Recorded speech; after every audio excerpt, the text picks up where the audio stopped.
Ile video tuliotengeneza sasa ya mara ya kwanza kabisa imebadilisha vipi maisha yako?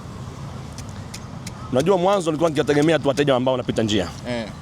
Na wale walionizoea. Lakini sasa hivi nimeendelea kupokea wateja wageni wengi.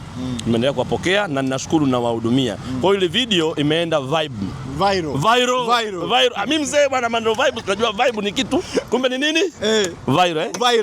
Ukaenda viral mzee. Nimeenda viral mzee. Sasa hivi nikipita kwa mtaani, wewe nimekuona. Mimi nilikuwa sijawahi kujipost mambo ya mtandao, lakini nimeshawishika, nimepost bwana, amekuja kunihoji na kwa kweli sijawahi, yani ninashukuru kwa hilo. Toka nimejiunga kwenye mtandao, napokea simu mpaka nje za nchi. Zambia nimepokea, Malawi nimepokea simu, lakini kwa Tanzania wateja wengi Dodoma.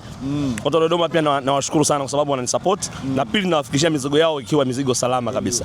Matokeo ya video ambayo tumefanya, unapokea simu nyingi kutoka sehemu mbalimbali. Nyingi mno, yani kisema simu nyingi kiasi kwamba muda mwingine mpaka saa 7 usiku simu zinaingia.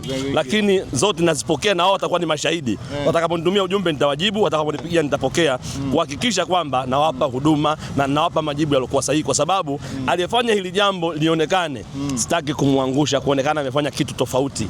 Kwa hiyo mimi nashukuru kwa hilo, mtandao umenisaidia na umenikuza kutoka chini na kuendelea kuwa mkubwa zaidi, lakini pia naamini nitafika mbali zaidi. Lakini pia ni kitu ambacho kinahitaji wito na ushawishi wa watu na muonekano wako, lakini pia namna ya shughuli zako unavyozifanya watu wazifurahie. Na mimi kazi yangu kutoa huduma, kutoa huduma ya kuuza samaki fresh nikiwa hapa barabara ya Survey. Kila siku mimi samaki wangu ni fresh.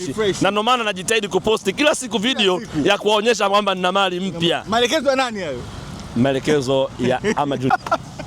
Mzee umetisha, na hata hapa nilipo naona tunawahudumia. Hapa leo naona mzigo ni wakufa mtu leo.